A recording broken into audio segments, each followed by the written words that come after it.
Olá, boa tarde. O CNN 360 interrompe momentaneamente a transmissão da CPI da pandemia para exibir agora uma entrevista ao vivo e exclusiva com um dos personagens mais relevantes da política hoje, o presidente da Câmara dos Deputados, Arthur Lira. E nós o fazemos em uma semana decisiva para uma série de debates que vão pautar os próximos anos.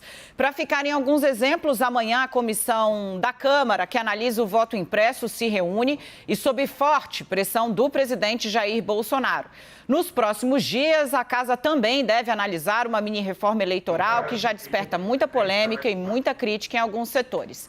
A formatação do imposto de renda e da reforma tributária também corre sob a batuta dele, Lira, e mais. O grande pacote de medidas que o governo vai tentar implementar para engordar o Bolsa Família e fazer os precatórios caberem no orçamento também chegará nas mãos dele.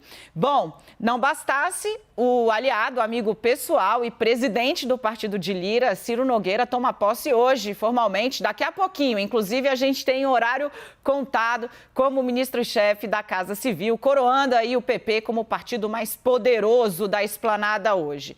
Tudo isso no momento em que a CPI, que você continua acompanhando aqui embaixo, avança e arrasta alguns integrantes do PP, inclusive o presidente da Câmara. A gente vai falar sobre isso daqui a pouco para o holofote. Deputado, o senhor me ouve bem? Eu queria agradecer esse encaixe e prometo que você aqui cumprir fielmente o prazo que o senhor nos deu, já que tem aí compromisso às 16 horas. O senhor me ouve bem? Daniela, você está me ouvindo? Perfeitamente, presidente. Eu escuto o senhor perfeitamente. É porque o som aqui está chegando picotado. Eu queria agradecer a oportunidade e realmente dizer que nós estamos com um horário bastante apertado. Tem uma posse agora às 16 horas, mas ao seu inteiro dispor para esclarecer nesse momento o que for necessário sobre todos esses aspectos que você colocou. Importante a gente sempre reafirmar com muita calma e tranquilidade. O processo político ele se faz de maneira bem tranquila, né? A Câmara sabe do seu papel, o Senado sabe do seu papel. Essas questões de discussão de matérias que estão tramitando tem que seguir o trâmite normal na Casa, democraticamente será decidido, sem nenhum assodamento. Nós temos questões, como você colocou, de reforma tributária para essa semana, a privatização dos Correios, uma reforma política que sai da comissão, acredito que na noite de hoje, e vários outros assuntos, demandas importantes nesse momento ainda de retorno dos nossos trabalhos no segundo semestre. Presidente, então eu vou pedir ajuda do senhor, eu vou fazer as perguntas e meus colegas também da maneira mais sucinta possível. Se o senhor puder nos ajudar com a objetividade que é característica da sua forma de fazer política, a gente consegue passar aí esse grande leque de informações. Eu começo com uma fala do presidente Jair Bolsonaro hoje pela manhã, numa entrevista a uma rádio do Rio Grande do Norte.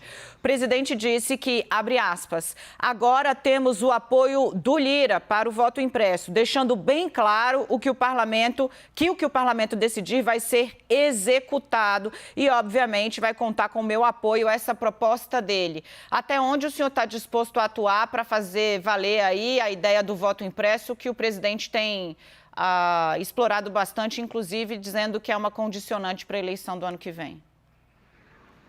Olha, eu queria deixar claro que eu venho dizendo ao longo de várias e várias entrevistas. Eu estou no 8º mandato, Daniela. E 6 mandatos eleitos pela urna eletrônica. O sistema brasileiro é confiável, o sistema brasileiro eu não tenho o que dizer a respeito dele. E tenho dito isso com muita tranquilidade. Mas eu coloco um mais. O mais é da seguinte situação, eu não tenho que duvidar, mas uma grande parcela da população coloca dúvidas sobre o resultado do pleito.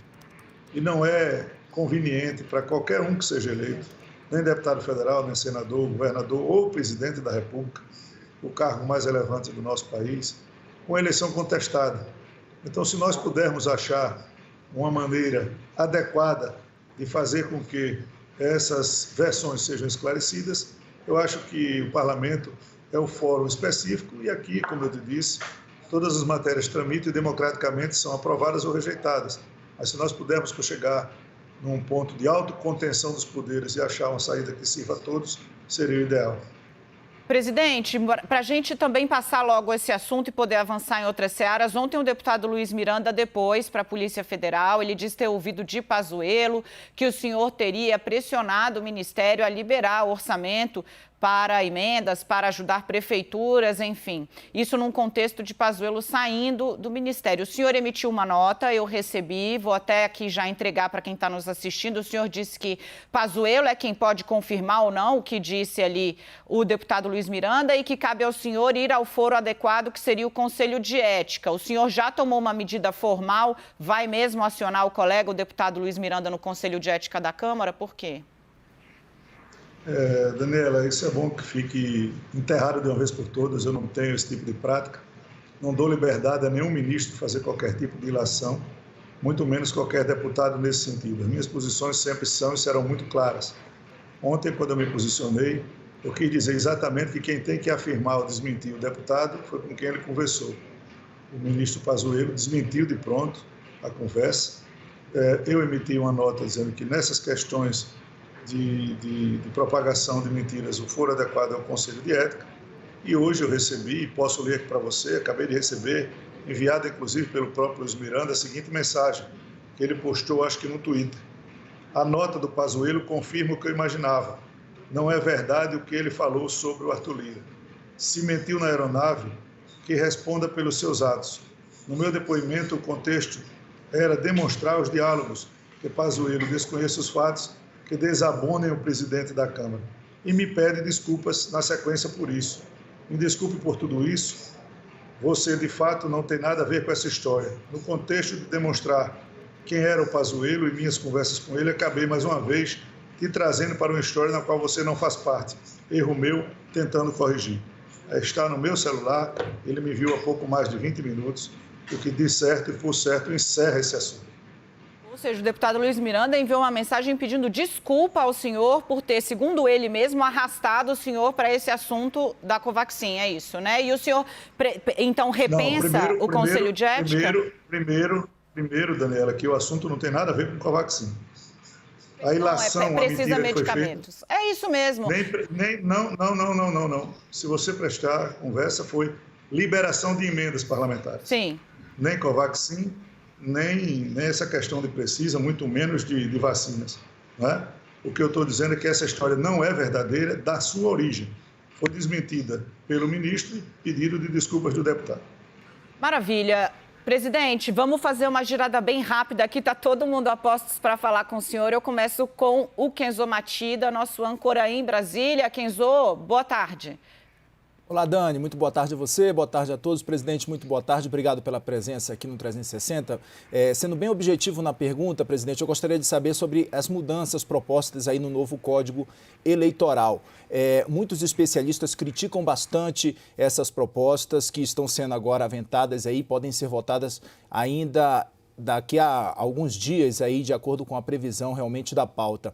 Ela não está sendo feita de uma forma muito assodada, de uma forma muito precipitada, presidente? Como é que o senhor avalia esses questionamentos que são feitos pelos especialistas?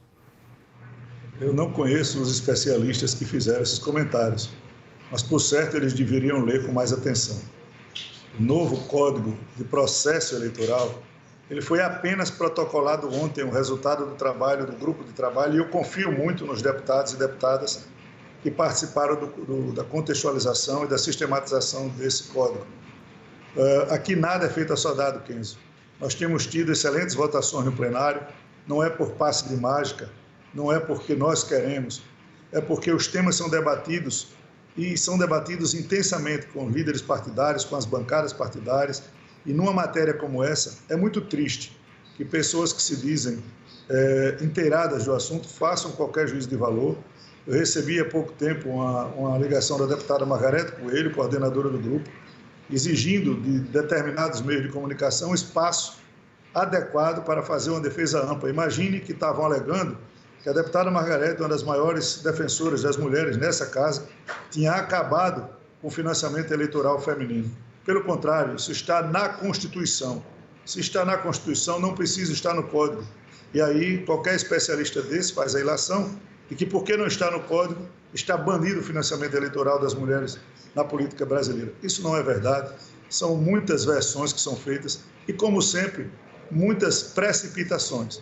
A matéria apenas foi protocolada essa semana e eles estão confundindo a reforma que está sob a relatoria da deputada Renata Abreu, que deve estar sendo votada na comissão hoje e deverá vir a plenário essa semana ou na próxima, do Código de Processo Eleitoral, que deve ser votado entre agosto e setembro, depois de muitas discussões. Kenzo.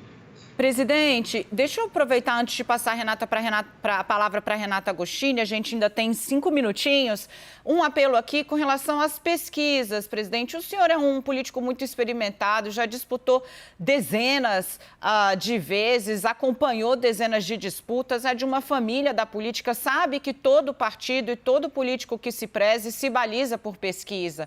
Tirar esse instrumento do público não é, de certa forma, deixar que só a política tem instrumentos aferíveis e confiáveis, legando aí essa disseminação de enquete que diz que é pesquisa, que a gente sabe que não tem valor nenhum, mas a rede social adora espalhar, pode ajudar a desinformar, presidente. Dani, eu não tenho as minúcias do texto todo. Eu só não acredito em discrepâncias como estão comentando. Mas nós vamos ter tempo para maturar isso longamente. O que não é justo também com quem disputa a eleição é uma pesquisa te dá a 2 dias de eleição uma diferença de 30 pontos atrás e você chega no dia empatado, perder por 1.000 votos, como foi o caso do senador, por exemplo, Eduardo Gomes, quando perdeu para a senadora Cátia. Eu não acredito que a senadora Cátia tenha polemizado essa questão, mas são discrepâncias como essa que nos chamam a atenção. E talvez ali, uma retaguarda de 10 dias, 15 dias para o pleito, você ter um cuidado maior com as informações que são repassadas, muitas vezes isso influencia diretamente no resultado negativo de uma eleição. Vem para cá, Renata, com você, correndinho. Pronto, o presidente está à disposição. Presidente, boa tarde. O governo diz que precisa mudar a forma de pagar os precatórios porque isso está ameaçando a execução do orçamento público. Inclusive, está preparando uma PEC nesse sentido. Tem resistência no Congresso. Para tentar diminuir essa resistência, o governo quer, então, criar um fundo abastecido com dinheiro de privatizações, dividendos, etc., para acelerar, então, o pagamento de precatórios, mas também para pagar uma espécie de bônus para a população de baixa renda. E isso tudo fora do teto. Como o senhor vê essa proposta? É uma boa solução? Isso passa na Câmara? Agostinho, veja, o que aconteceu com relação aos precatórios, ele faz uma curva muito íngreme, ele foge da curva. Nós precisamos fazer a seguinte pergunta: ou nós vamos dar à União o mesmo tratamento que estados e municípios já têm, porque nós fizemos a Constituição e dissemos lá que no seu artigo 100, parágrafo 19, os estados e municípios só pagarão precatórios obedecendo uma reta, uma norma da média dos últimos 5 anos. E, às vezes, até vinculando algum percentual da receita corrente líquida. A União, o que existia, era mais ou menos ali um acordo entre alguns ex-ministros da Fazenda que faziam articulação e uma gestão para que esses precatórios não fossem dados, imagino eu, com a força que foram dadas essas decisões. 90 bilhões de reais, ou nós descumprimos todos os compromissos, investimentos e pagamentos da máquina pública para o ano de 22, ou nós pactuamos um parcelamento. Não é calote, eu não defendo calote, o governo brasileiro não tem o perfil e não pode o país dar um calote, mas nós também não devemos inviabilizar. Então, nós iniciaremos pela PEC para fazer um parcelamento obedecendo o critério dos precatórios alimentícios ou num tamanho mínimo, mas o grande grosso seguirá uma programação com algumas outras alternativas. Por exemplo, o dono do precatório pode comprar um imóvel da União, o dono do precatório pode se habilitar a pagar com precatório uma privatização. Então, aqueles que não se amoldarem, logicamente, entrarão numa lista de pagamentos, como existe também nos estados e municípios. Com relação ao fundo, ele não tem nada a ver com o teto, porque se nós estamos falando essa semana de privatização dos Correios, se os Correios forem privatizados, o resultado dele, um tamanho, um percentual, será dirigido para aquelas pessoas do cadastro único, aquelas pessoas dos bolsas que estão abaixo da linha da pobreza, para que, na realidade, um pedaço do que é da população seja revertido para a população. Como isso é esporádico e extraordinário, isso não é uma despesa que esteja corrente e não precisa estar no teto. Isso é uma grande medida para aqueles mais carentes do nosso país. Presidente, para fechar, cumprindo aqui com um historinho clássico de 1 minuto e meio, Yuri Pita, vem para cá. Vou bem rapidinho aqui, Dani. Boa tarde para você. Presidente, boa tarde. O senhor falou do relatório da deputada Renata Abreu, que está para sair hoje. A expectativa é de que saia, de fato, o Distritão para a legislatura da próxima legislatura, eleita no ano que vem. E aí uma outra pergunta. Qual é a garantia de que esses deputados que forem eleitos pelo Distritão em 2022 não queiram mantê-lo para 2026 e não aquele sistema distrital misto, que é o que tem sido defendido pela própria deputada Renata Abreu? Olha, Yuri, em primeiro lugar, eu como presidente da casa, eu tenho que funcionar muito como árbitro nessas questões.